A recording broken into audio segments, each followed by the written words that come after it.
삶의 문이 열렸네. 저 어둠의 권세는 의미 없네. 주 보혈의 능력으로 원수가 날 정죄할 때에도 난 의롭게 설 수 있네. 난 더 이상 정죄함 주 보혈 아래 있네. 나 주 보혈 아래 있네. 그 피로 내 죄 사했네. 하나님의 날 거룩해 하시었네. 나 주 보혈 아래 원수의 어떠한 공격에도 더 이상 넘어지지 않네. 나 주 보혈 아래 있네. 6월절 어린 양의 피로 나의 삶의 문이 열렸네. 저 어둠의 권세는 의미 없네. 주 보혈의 능력으로 원수가 날 정죄할 때에도 난 의롭게 설 수 있네. 난 더 이상 정죄함 없네. 나 주 보혈 아래 있네. 나 주 보혈 아래 있네. 내 죄 사했네. 하나님의 그 날 거룩해 하시었네. 나 주 보혈 아래 있네. 난 원수의 어떠한 공격에도 더 이상 넘어지지 않네. 나 주 보혈 아래 있네. 나 주 보혈 아래 있네. 그 피로 내 죄 사했네. 하나님의 날 거룩해 하시었네. 나 주 보혈 아래 있네. 난 원수의 어떠한 공격에도 더 이상 넘어지지 않네. 나 주 보혈 아래 있네. 할렐루야. 여러분들 복된 성탄 보내셨나요? 가족들과 좋은 시간들 보내셨죠? 이제 마지막 영상입니다. 이제 마지막 수요 예배 영상으로 함께 말씀을 나누고 이제는 곧 저와 함께 만나서 함께 말씀을 나누도록 하겠습니다. 오늘은 당신의 신분은 무엇인가 라는 주제로 갈라디아서 4장 1절에서 11절까지의 말씀을 우리 함께 읽도록 하겠습니다. 내가 말하노니 유업을 이을 자가 모든 것의 주인이나 어렸을 동안에는 종과 다름이 없어서 그 아버지가 정한 때까지 후견인과 청지기 아래에 있나니 이와 같이 우리도 어렸을 때에 이 세상의 초등학문 아래에 있어서 종노릇 하였더니 때가 차매 하나님이 그 아들을 보내사 여자에게 나게 하시고 율법 아래에 나게 하신 것은 율법 아래에 있는 자들을 속량하시고 우리로 아들의 명분을 얻게 하려 하심이라.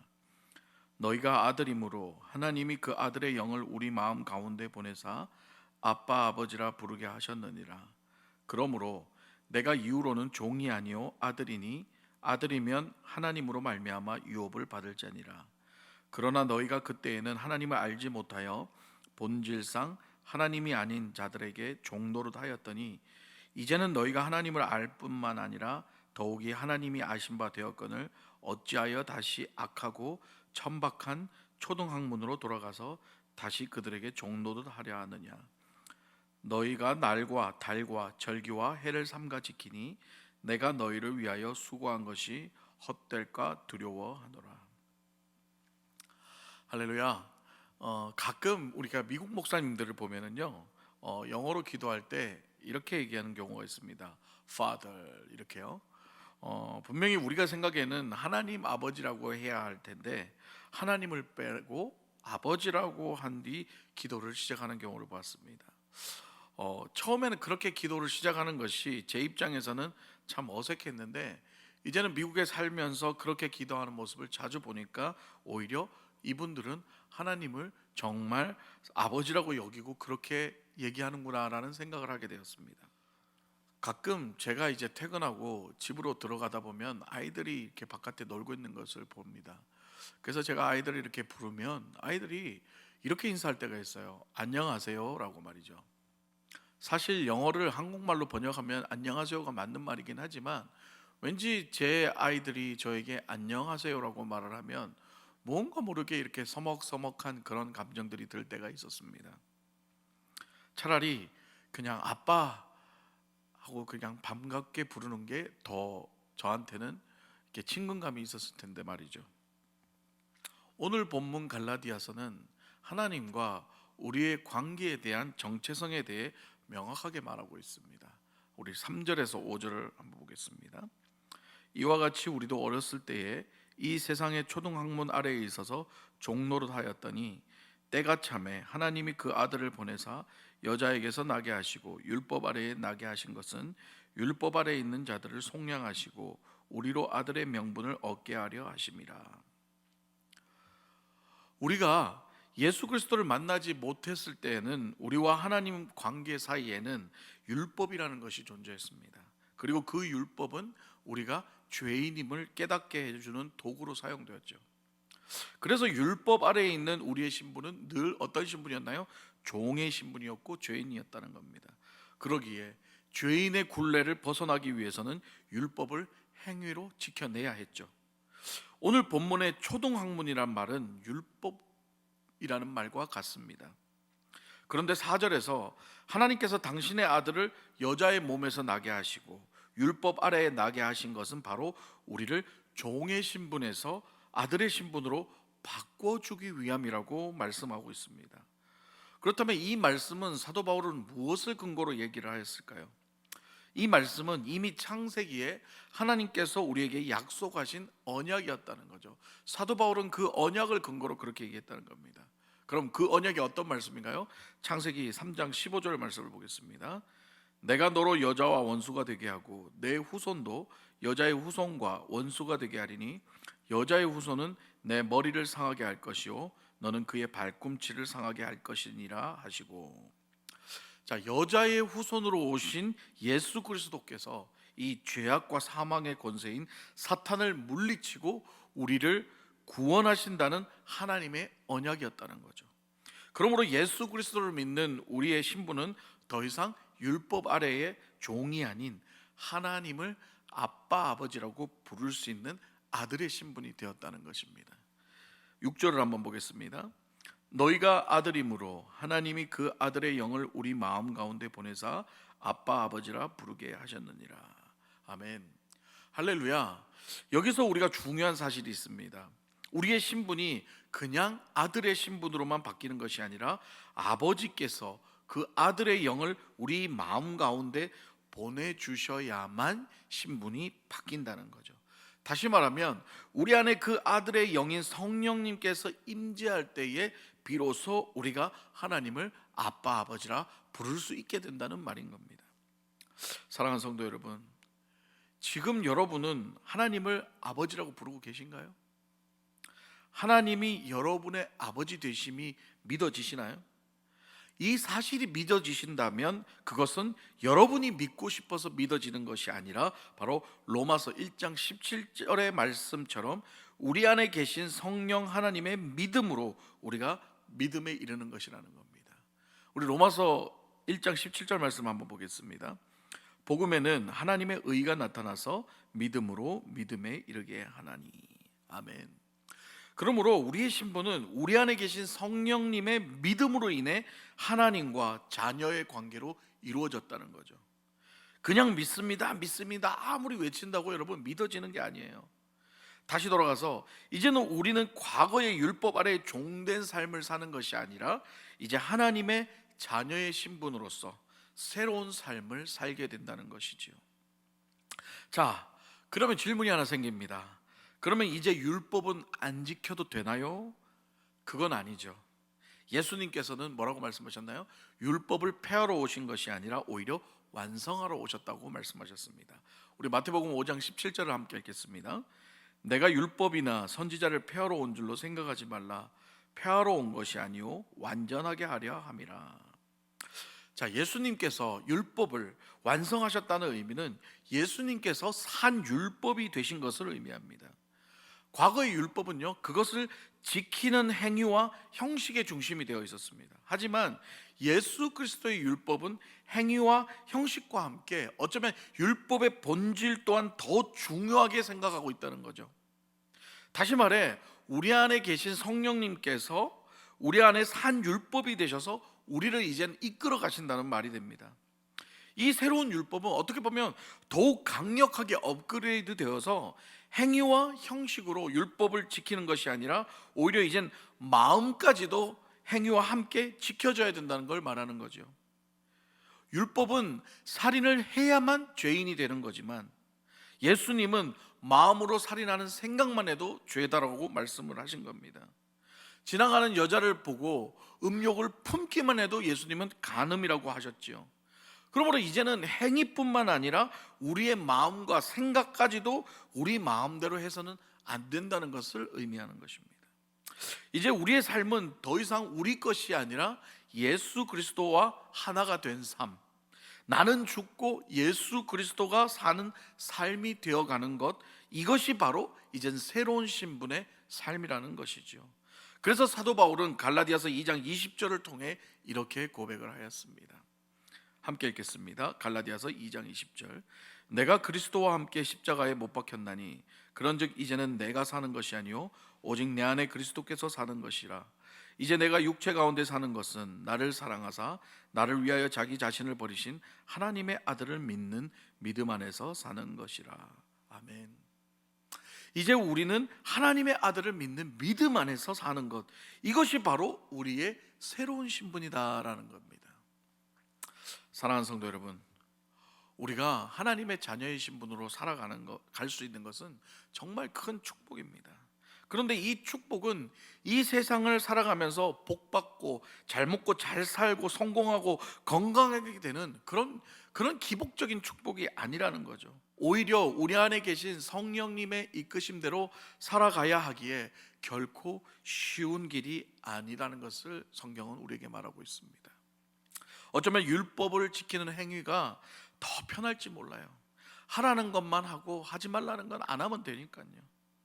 마음속으로 어떤 생각을 하든지 간에 그 행위만 하지 않으면 되니까요.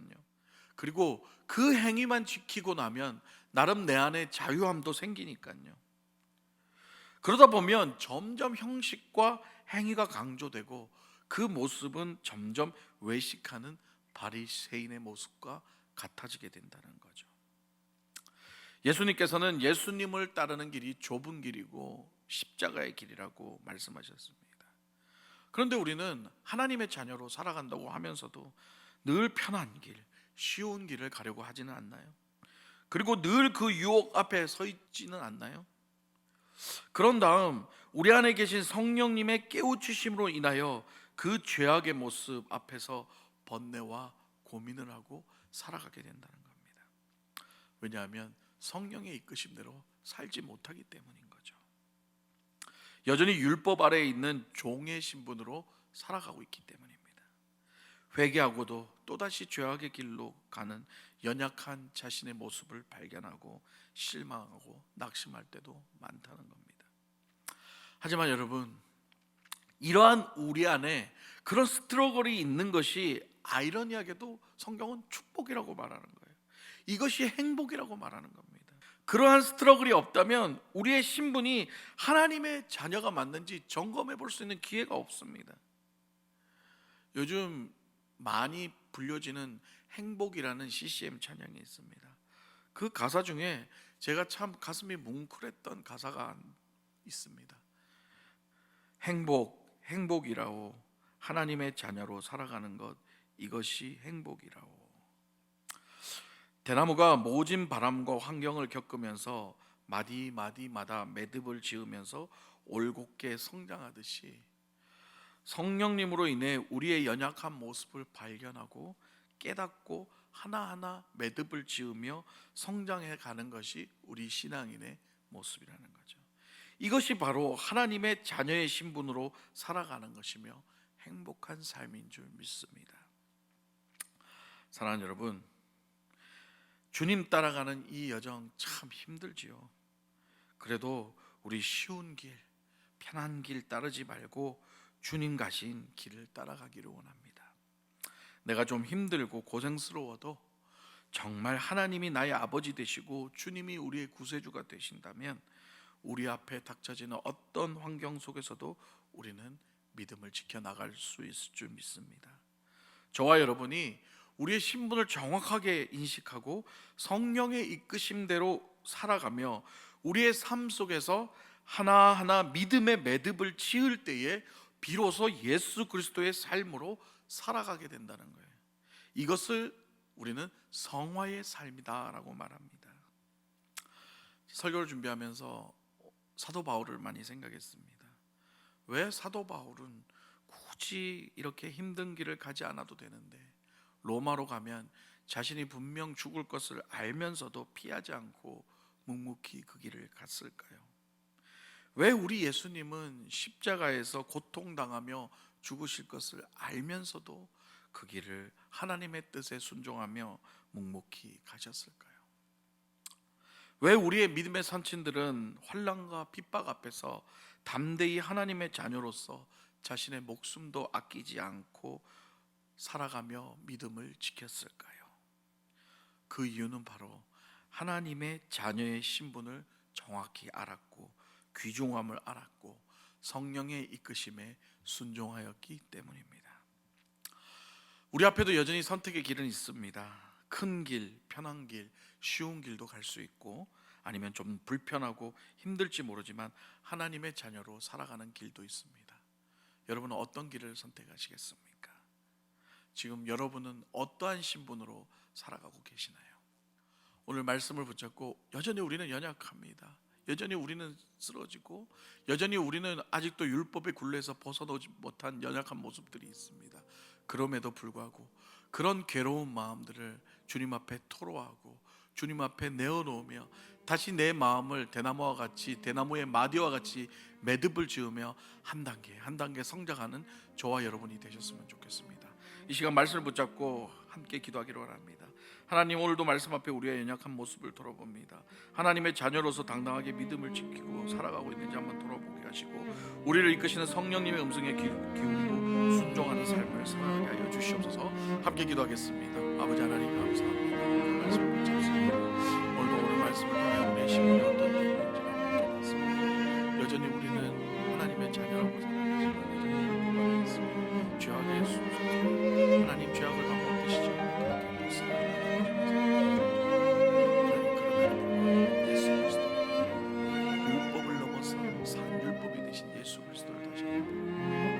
성령의 이끄심대로 따라가며 성령의 이끄심을 따라 살아가며 하나님의 말씀대로 살아가는 우리 모두가 되게 해 주시옵소서. 우리의 연약한 모습을 날마다 바라보며 그러한 스트러글 우리에게 축복의 삶이 되게 하시고 그러한 번뇌와 연민과 고난 속에서 우리가 하나님을 더욱더 바라보며 힘써 살아갈 수 있도록 주님 역사해 주시옵소서.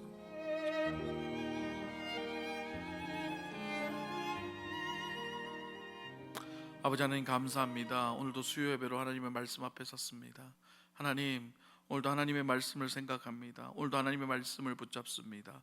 성령 하나님, 주님 따라가는 길이 참 힘듭니다. 고통스럽습니다. 어렵습니다.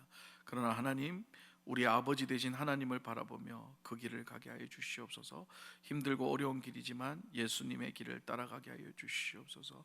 하나님의 자녀의 신분으로 부끄럽지 않는 삶을 살아가게 하여 주시고 그것을 통하여 우리의 삶에 행복을 느끼는 삶이 되게 하여 주시옵소서.